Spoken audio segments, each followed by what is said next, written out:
Targaryen Madness is a giant sociological puzzle.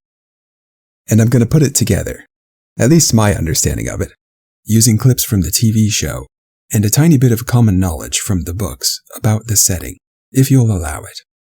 But first, I have to tell you what this video is before I let you watch it. It's a show and book analysis, adapted for the show.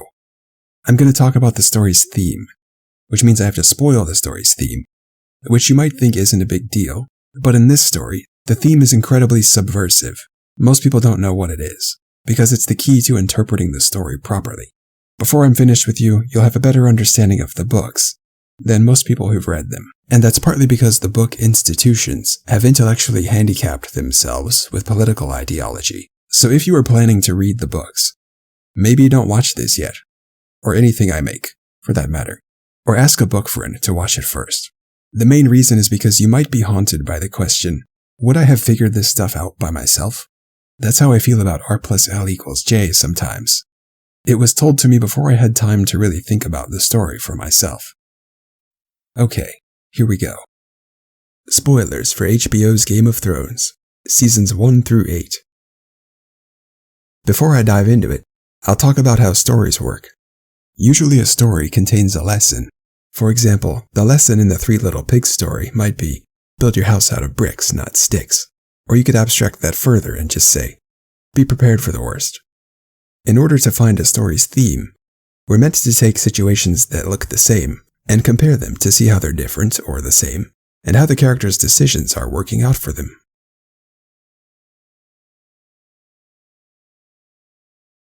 Madness. The characters in this story call each other mad. You are mad. But they're inconsistent with their meaning. Take Will, for example. Will is the Night's Watch deserter in the first episode. I saw what I saw. He tells Ned that he saw the White Walkers, but Ned doesn't believe him. Ned calls him mad and says that he was talking madness. The madman sees what he sees. He was talking madness. But we know for a fact that Will isn't mad, because we saw the White Walkers too. It was a bitch of a siege. You were first through the preacher, Pike. The second.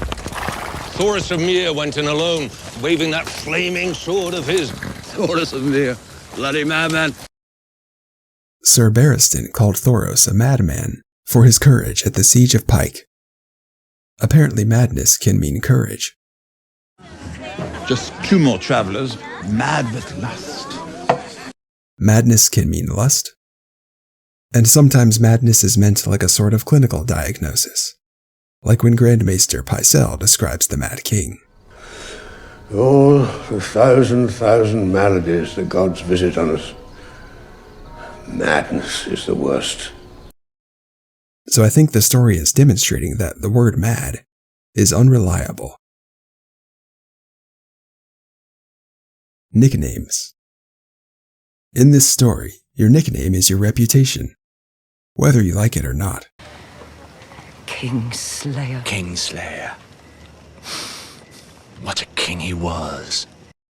Nicknames are bestowed upon people without their consent, based on what they've done and ultimately what other people think of them.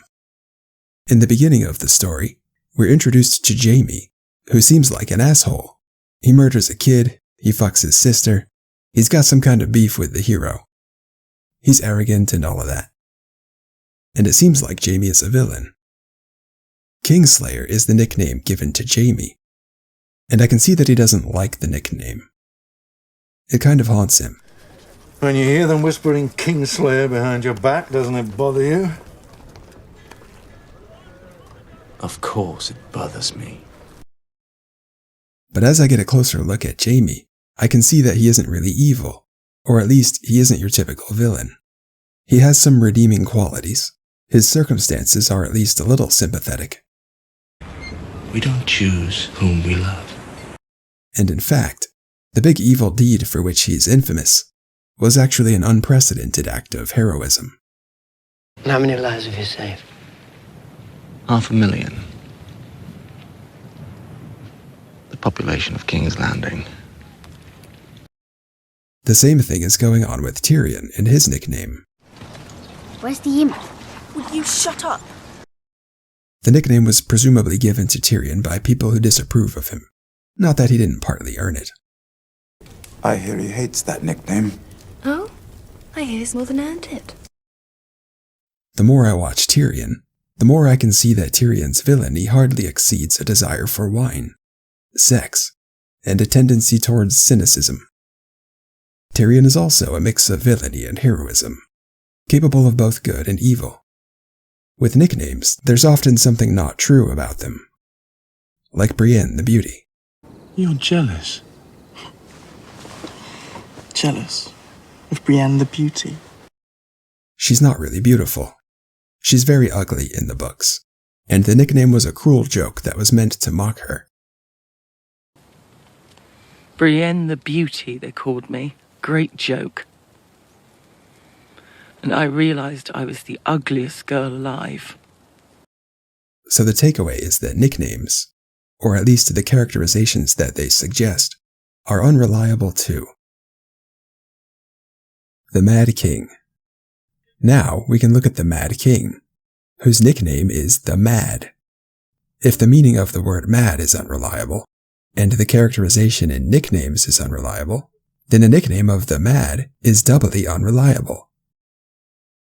As crazy as it sounds, the story is demonstrating that there's something about the characterization that the Mad nickname suggests that isn't true. Does that mean that King Aerys didn't really do all of those cruel things that everyone says he did? No. In the same way that the Kingslayer really did slay the king, the Mad King really did burn those people alive.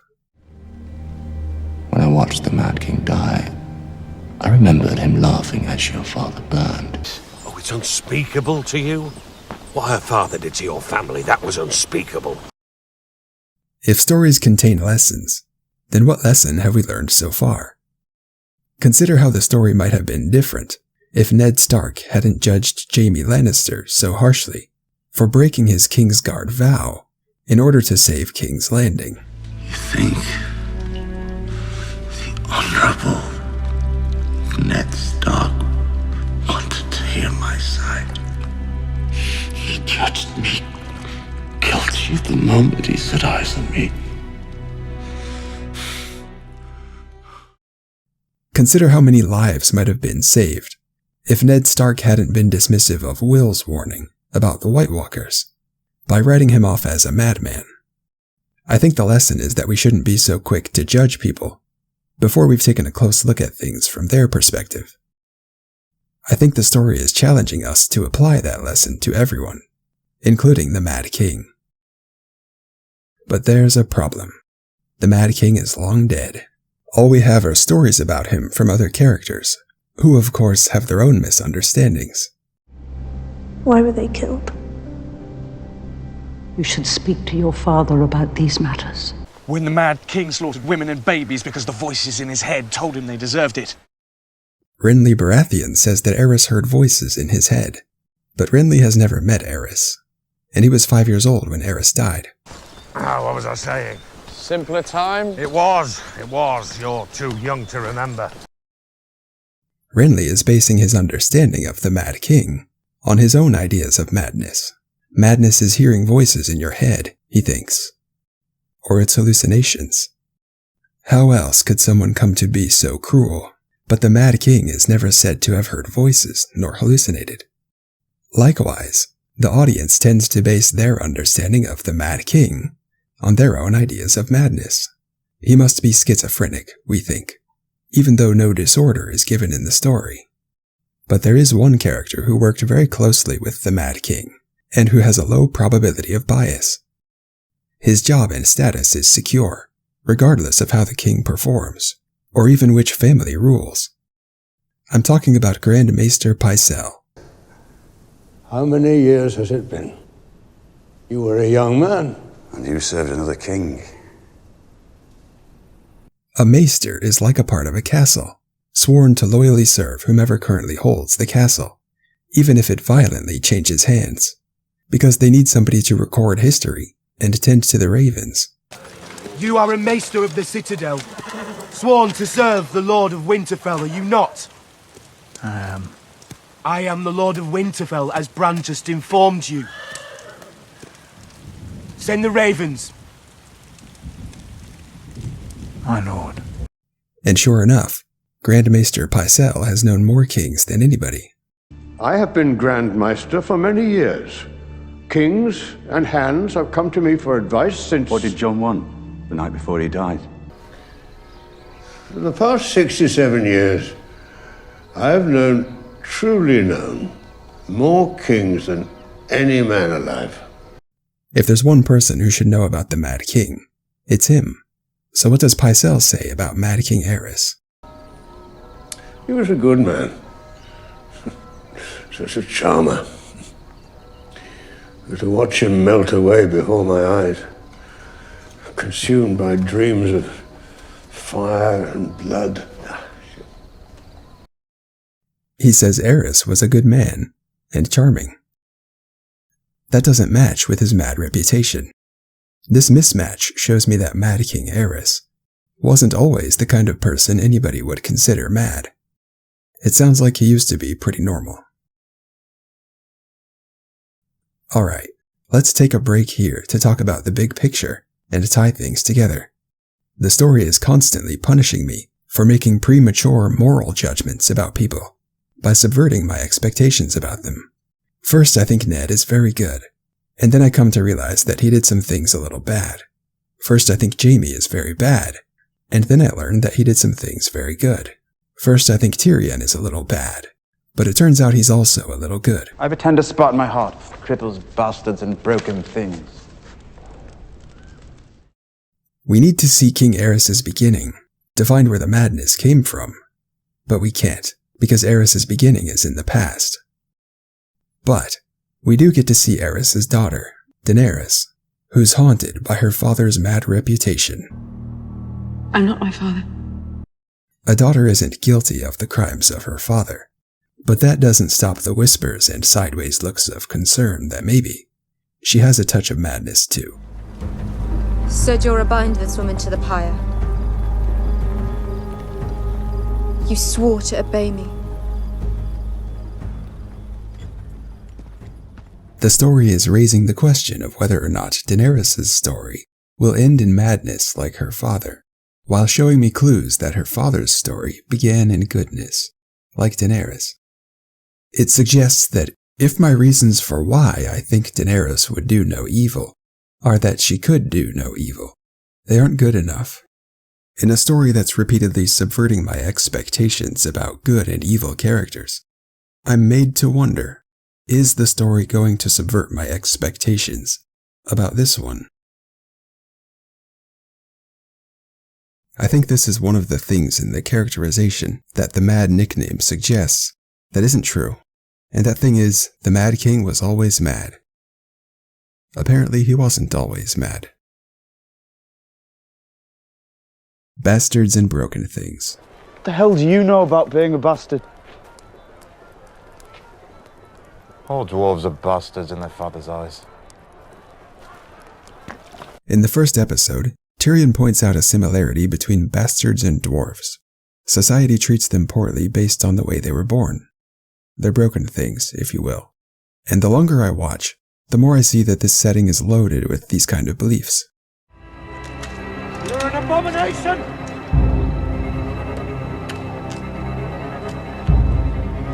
Spawn of sin! People who are born of incest in this world are called an abomination and a freak, even if they haven't done anything wrong. Of course, people born of incest didn't choose to be born of incest. Tommen's parents did the wrongdoing. If you're born a bastard, people believe you're treacherous by nature. Blood will always tell. You'll hang for this bastard. If you're born a dwarf, people believe you're devious and foolish by nature. He's talking about you. What? Demon monkey? People think you're pulling the king's strings.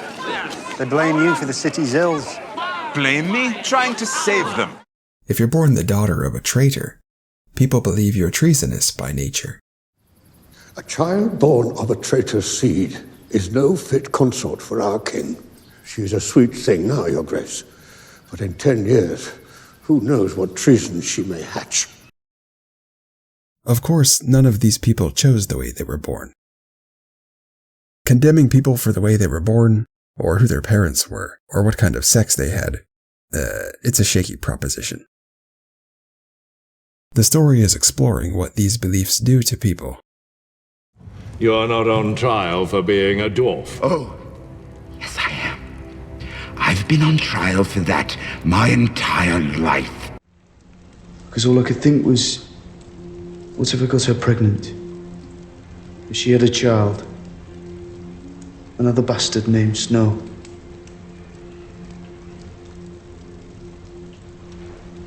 It's not a good life for a child. Jon doesn't want to father a bastard because he knows that, in a world where bastards are believed to be treacherous, the child will be treated like he's evil, and that treatment will take a cost on the child, as it took on him.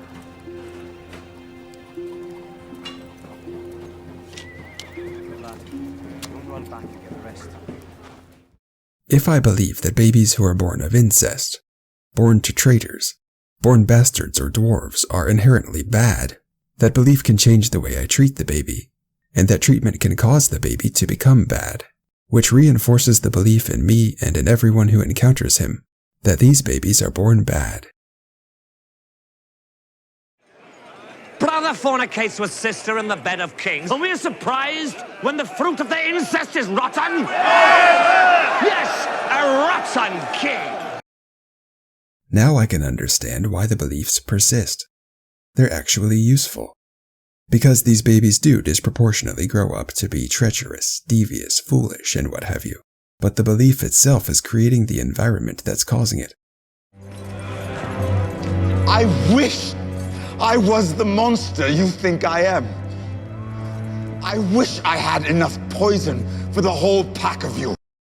It's a vicious, self-fulfilling prophecy. I may not have found the source of Targaryen madness just yet, but I found the source of much of Tyrion's madness, Jon's, Ramsay's, and Joffrey's. What would it have been like to be treated like an outsider by the kind of father who raped your mother under the hanging corpse of her husband? So I had him hanged, and I took her beneath the tree where he was swaying. She fought me the whole time. She was lucky I didn't hang her too. How much of Ramsay's behavior could be a consequence of his environment, the place and the way that he was raised? This small consideration immediately reveals that Ramsay was once a child, vying for acceptance into a family that happens to have a tradition of flaying people. But then I looked at you, and I saw then what I see now. You are my son. We can do this sympathetic exercise with all of the villains whose histories we're allowed to glimpse. The Hound's burning at the hands of his brother. The death of Cersei's mother in childbirth. How much of Joffrey's Joffreyness could be a consequence of his environment, where his parents hated each other and were cheating on each other? Maybe not all of it, but certainly not none of it. And the stakes couldn't be higher, because if anybody finds out that his uncle is his dad, they'll all be executed for treason. You've never been a father to her. If I was a father to any of my children, they'd be stoned in the streets. And what has your caution brought? Alright, look at that. We're sympathizing with Joffrey and Ramsay. That's how we know we're on the right track. The story is testing our adherence to the lesson. It wants me to try to see things from other people's perspectives before judging them, especially the people I think are evil, because that's when it's the most difficult thing to do. It's also showing me that judging someone evil for the way he was born is no different than judging him evil as soon as he was born. And since someone can't possibly be judged sooner than when they were born, that might be the most egregious failure to adhere to the lesson conceivable. You who killed your mother to come into the world, you are an ill-made, spiteful little creature, full of envy, lust, and low cunning. At this point, we have all the pieces we need to finish this puzzle. But before we even have time to think, the story has already escorted us into a trap. Gods toss a coin. What's the saying? Every time a Targaryen is born, the gods flip a coin. They say every time a Targaryen is born, the gods toss a coin, and the world holds its breath. The people have noticed, over the past 300 years of Targaryen rule, that the Targaryen family is madder than any other family. And their explanation for that is that the gods flip a coin. Now, the story does seem to have working magic. So maybe there really are gods, and they decide when a newborn Targaryen will have the madness. But I haven't seen a god in the story. And God did it would be an uninteresting answer to an interesting question. Cersei is wondering if Joffrey's madness comes from incest, because the Targaryens are infamously mad, and they practiced incest for centuries. You've beaten the odds. Tommen and Marcella are good, decent children, both of them. And since 1 out of 3 isn't half, Cersei's children have beaten the odds. This observation causes us to mirror this line of thinking. With modern medicine, we know that inbreeding can cause a long list of health defects for the baby. But madness certainly isn't on that list. And none of our mad inbred characters have any of the defects that are. However, it is a fictional world, and we might think, maybe in this world, madness is one of the defects of inbreeding. But still, the story has shown me that madness can mean anything in the ballpark of unreasonable. And everyone has done something unreasonable before. Just like with the word mad, the story demonstrates the same problem with the word Targaryen. Horace was said to be a half-brother to Aegon Targaryen. If this were true, a little blood of the dragon mingled with that of the stag in those days. While the Targaryens ruled, they were intermarrying with families like the Baratheons, and they were having sex with pretty much anybody they wanted, because they were the rulers, and that's an attractive thing to be, and a scary thing to refuse. So the Targaryens were making plenty of bastards of their own. Those bastards would go on to have families and bastards of their own, and on, for the 300-year-long Targaryen reign. As a result, there are thousands of people walking around with a little bit of Targaryen blood in them. Many of those characters didn't appear in Game of Thrones, but the Baratheon family did. It isn't mentioned in the show that the Baratheons descend from Targaryens, but thankfully, it is mentioned in the bonus material. Robert, Stannis, Renly, Gendry, and Shireen are all Targaryens. It's incredibly important information to know that there are all of these mildly Targaryen people walking around, because it evokes the question, how Targaryen does someone have to be in order to qualify as a Targaryen for the Targaryen Madness? And why don't half of these Targaryens have the madness? The story is discrediting Targaryen madness from every angle. It challenges my assumptions about what a Targaryen is, what madness is, and that inbreeding causes it.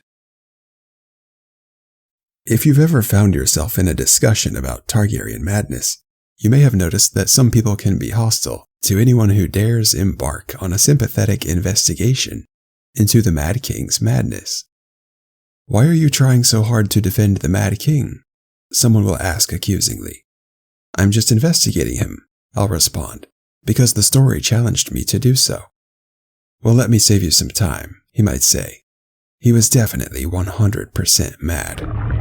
Targaryen madness is definitely real, and anybody trying to say otherwise must be mad too.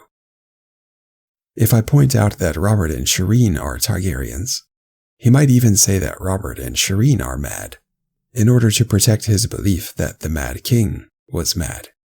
And if he isn't able to stop my investigation, he might say that I'm mad, for daring to sympathize with someone he believes is evil. Because that's what madness really means to him. Mad is a moral judgment disguised as a clinical one, and the moralization can be heard behind every utterance of the Mad King's name. When the Mad King slaughtered women and babies because the voices in his head told him they deserved it. The king can do as he likes. The Mad King did as he liked. Fear and blood! Then we're no better than the Mad King. Careful, Ned, careful now.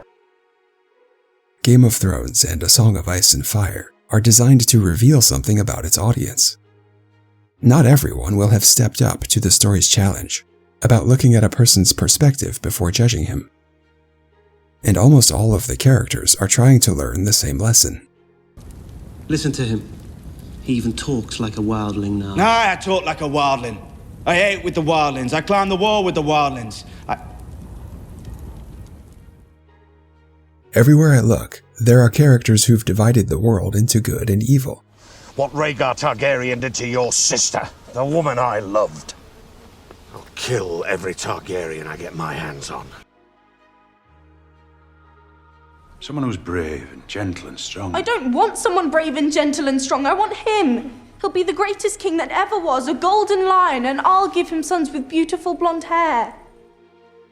They're blinded by morality, and that blindness causes the characters to forego the difficult but necessary task of challenging his belief that his enemies are evil, Feeling pain. which often causes him to leap to the conclusion that the appropriate solution is to kill the evil people until only good ones are left.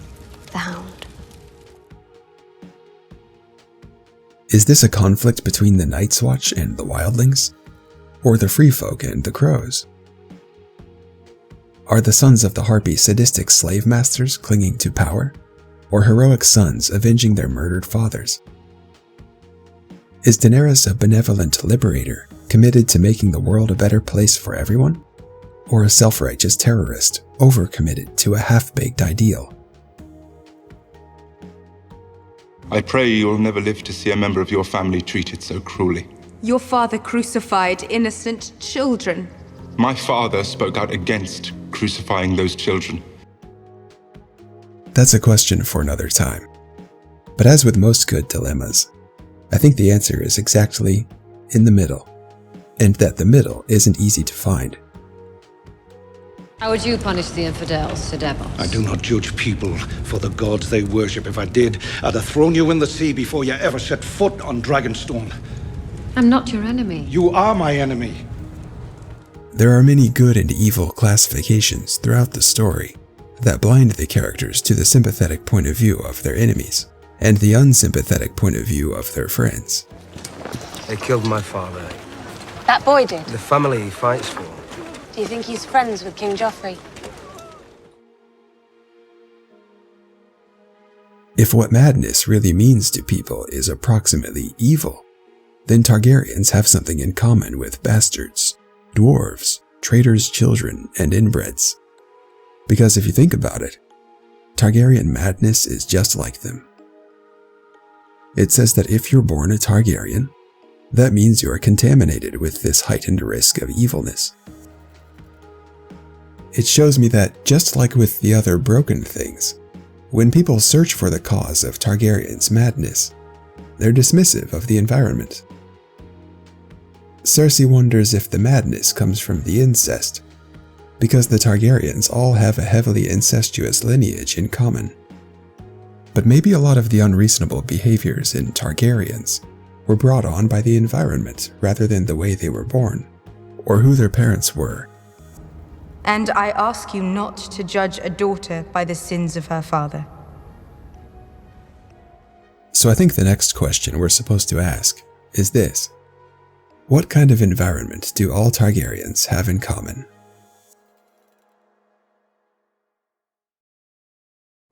If we can't control him... Do you think I haven't tried? He doesn't listen to me. It's hard to put a leash on a dog once you've put a crown on its head. Power corrupts. When I think of power corrupting, I tend to imagine something spectacular, but the story spends most of its time showing me the subtler ways that power corrupts the lives of the powerful.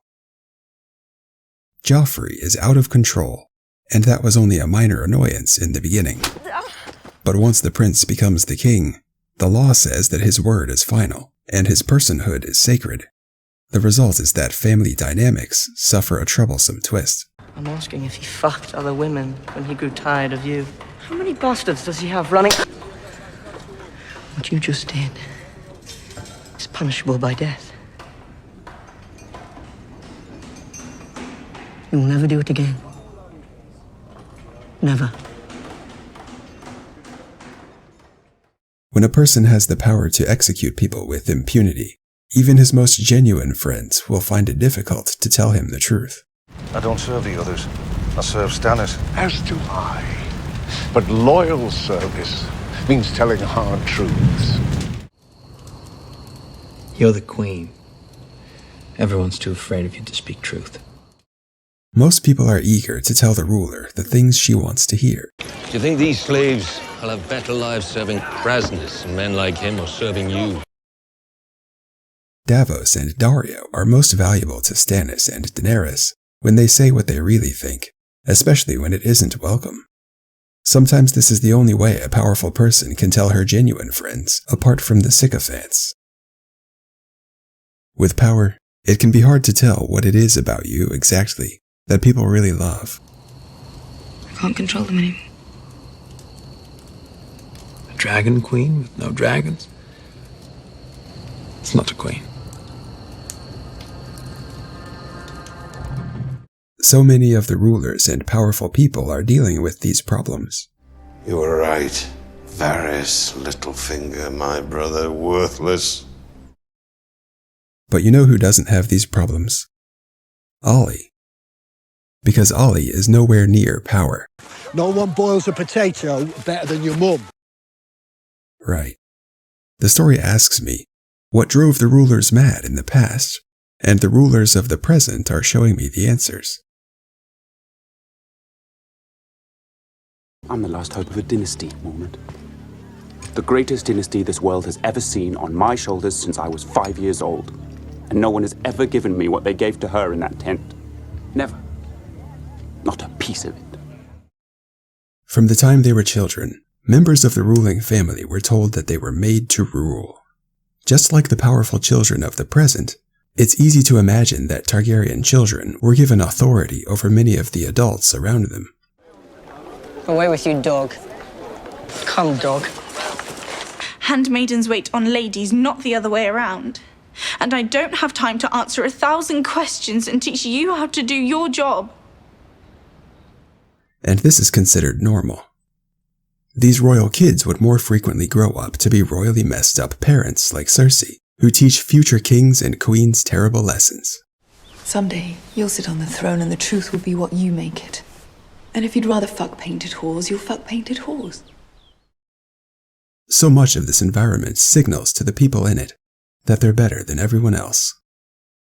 Maybe the real mystery of Targaryen Madness is how supposedly half of the Targaryens managed to come out of this environment with their sanity intact. She was good. From her first breath, she was so sweet. I don't know where she came from. She was nothing like me.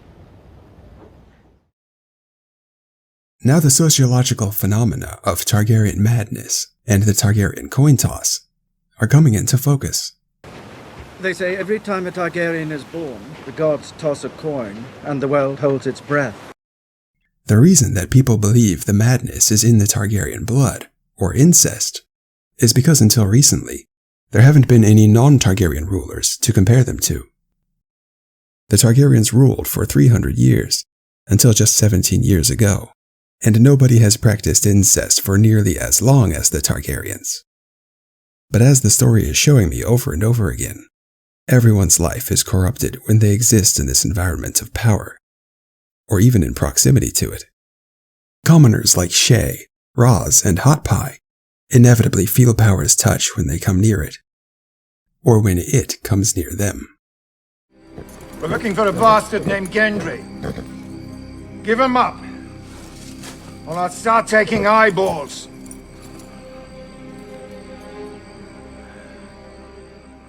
The nearer they come to power and the people who have it, the more it's felt. Even the incest itself is a consequence of power corrupting, because the reason the Targaryens practice incest in the first place is to consolidate power, because the claim to power is inherited with the Targaryen blood, and also, it would seem, so is their affinity with dragons. another source of power they need to keep out of the hands of competing families. And just like with Jon Snow, the Targaryens who didn't have any power, or who didn't want it, may have often come to find it ruining their lives anyway. I don't want it. I never have.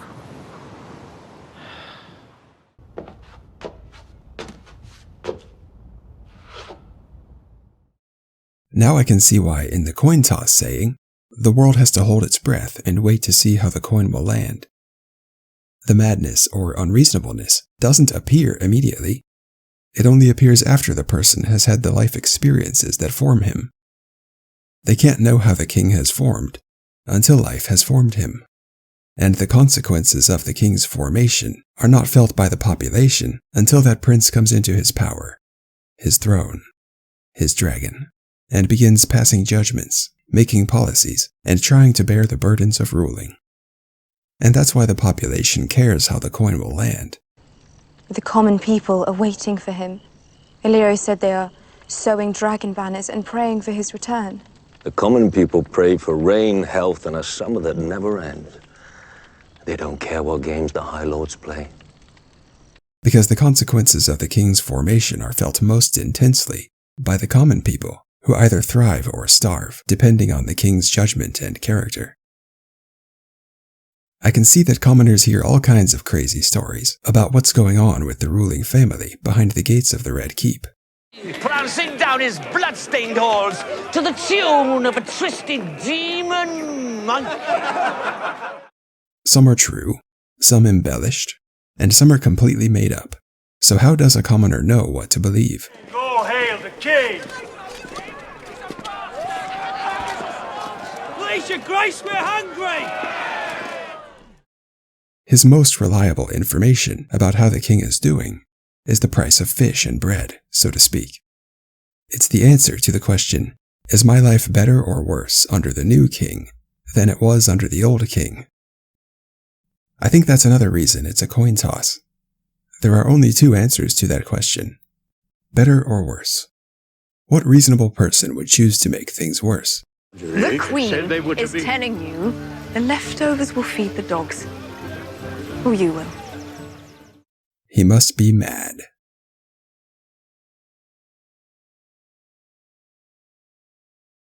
Daenerys Targaryen. Now that I've taken the Targaryens' environment into consideration, I've learned something new about the self-fulfilling prophecy. When I change bad to good, the loop remains true. Treating someone like he can only do evil can cause him to believe that he can do no good, so why bother trying? And treating him like he can only do good can cause him to believe that he can do no evil, so why would he bother challenging his own judgments? Burning the Tarleys, for instance? That was not impulsive. That was necessary. Perhaps. Perhaps. This video isn't about Daenerys. It's about the Mad King. But the Mad King is about Daenerys. Because who really cares about the Mad King anyway? He's a historical figure that I never met. Daenerys is the character I care about, because I've watched her every step of the way, and she's just like me, but better looking.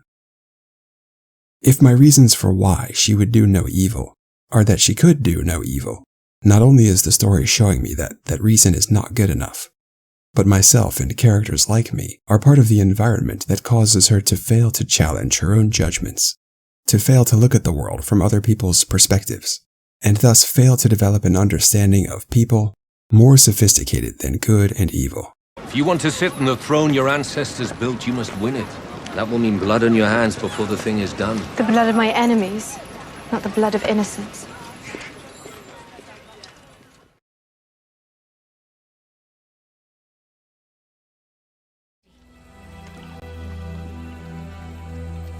The Targaryen Madness puzzle shows me that I'm not supposed to be searching Daenerys for signs of a clinical disorder. I'm supposed to be searching her story for life experiences that could one day cause her to exhibit the degree of unreasonableness that the Mad King Aerys exhibited in his final years. I tried to sympathize with the Mad King, and I gave it all I got. And though the Mad King's side of the story may be forever buried in the past, there was a lot to be learned about the present in the trying. So the next time someone tries to tell you that the Targaryen madness is genetic, The Targaryens are famously insane. you can tell them the Targaryen madness is sociological, and to stop moralizing, and maybe try to see things from other characters' perspectives. In the Bastards and Broken Things section, I laid much of the suffering of broken things at the feet of society and their deterministic beliefs. When my husband brought that baby home from the war, I couldn't bear to look at him. So I prayed to the gods. Take him away. Make him die. And while it would be cool if Catelyn didn't treat Jon the Bastard differently than her own children, when I look at things from Catelyn's point of view, I can see that the ugly truth is that there are sympathetic reasons that she does. A bastard has more cause than most to resent his half-brother for his inheritance, and more opportunity than most to steal it. The conditional nature of the word traitor shows me that the daughter of a so-called traitor has more cause than most to shove a king into a moat. So the belief that bastards are treacherous would be useful to a mother who doesn't want her sons to be killed by their half-brother, and the belief that traitors' children are treasonous would be useful to a king who doesn't want to die in a moat. So while it would be easy to stop here and conclude that the characters just need to stop demonizing and sanctifying one another, that isn't the whole picture. I have to stop moralizing the moralizers. These beliefs are serving important functions for the people who have to live in this world. If peace is forged through political marriage, then conflict is forged through incest. No, I won't do it. Yes, you will. You're still fertile. You need to marry again and breed. I am Queen Regent, not some brood mare. You're my daughter! When life is defended by combat ability, life is lost by dwarfism. You're a shit warrior. When I trace these beliefs as far back as I can, beyond the characters, their decisions, and into the environments that produced them both, I find that many of the beliefs have one of the others in common. One belief at the heart of so many of the problems in this godforsaken world.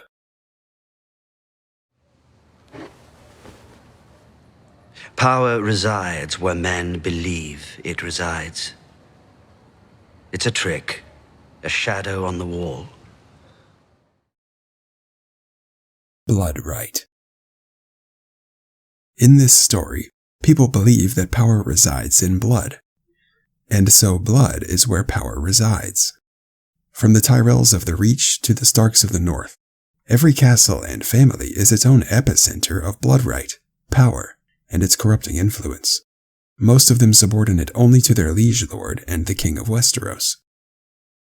In the North, power resides in the blood of the Starks. I don't care if he's a bastard. Ned Stark's blood runs through his veins. He's my king. And in the Reach, power resides in the blood of the Tyrells, but the king's family and blood rules over them all. I can see that even these other families are plagued by many of the same problems that plague the king's family.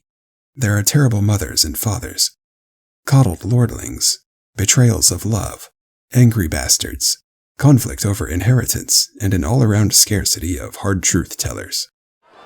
He was talking madness. Said the Walker slaughtered his friends. Well, Tyrion's widow still missing. A wildling ambush. Maybe.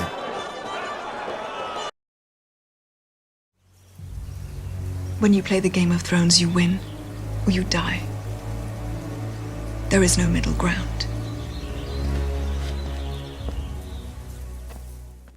This is the truth behind Cersei's words here.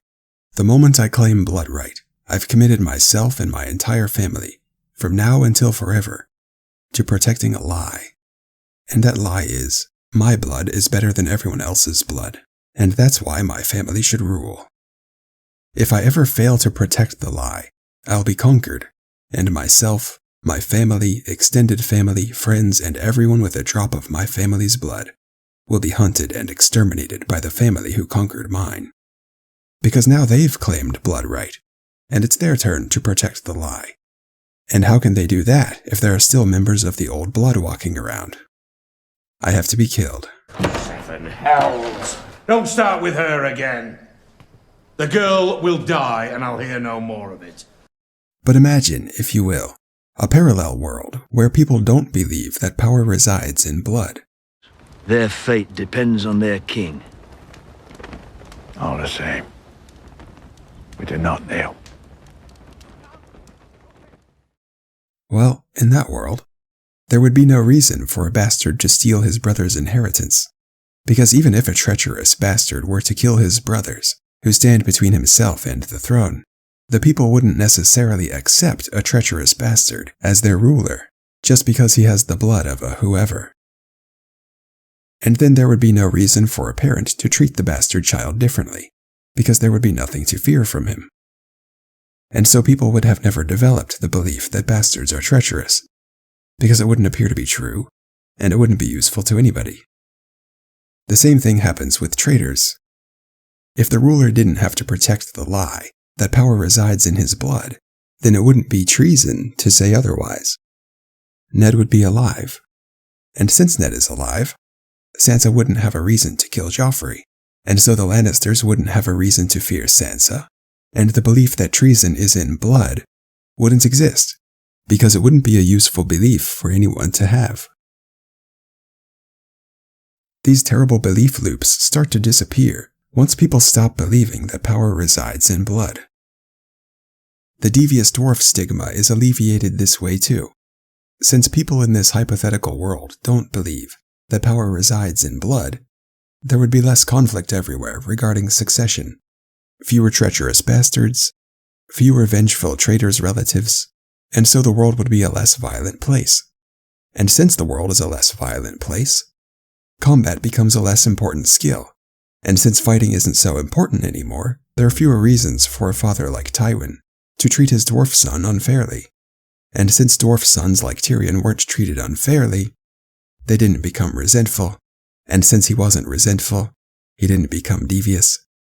And so the belief that dwarves are naturally devious does not develop in this world. Isn't that cool? Now let's do incest. If people didn't believe that power resides in the ruler's blood, then the ruling family wouldn't have to practice incest to keep the claim out of the veins of competing families.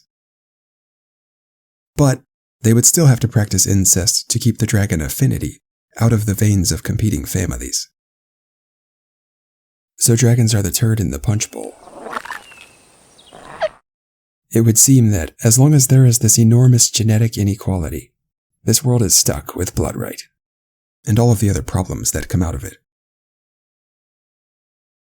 But I don't think they are stuck with blood right, because if power resides where men believe it resides, then the place where power truly resides is in the people. They just have to believe it. Well, that's some of what I think the story is about. How people are formed by their environments, families, institutions, and incentives. And if myself or the characters want to make the world a better place, we have to demoralize the problems, and each other, and empiricize them. What are you reading? The Dance of Dragons. When people started declaring for one of them or the other, their fight divided the kingdoms in two. Brothers fought brothers. Dragons fought dragons. By the time it was over, thousands were dead. If you'd had to choose between Rhaenyra and Aegon, who would you have chosen? I wouldn't have chosen either. It's all the choosing sides that made everything so horrible. I promised a theme at the beginning of all of this. Power corrupts is a big theme, but it isn't the big theme. In order to find that, I have to go one step further and ask, does power always corrupt?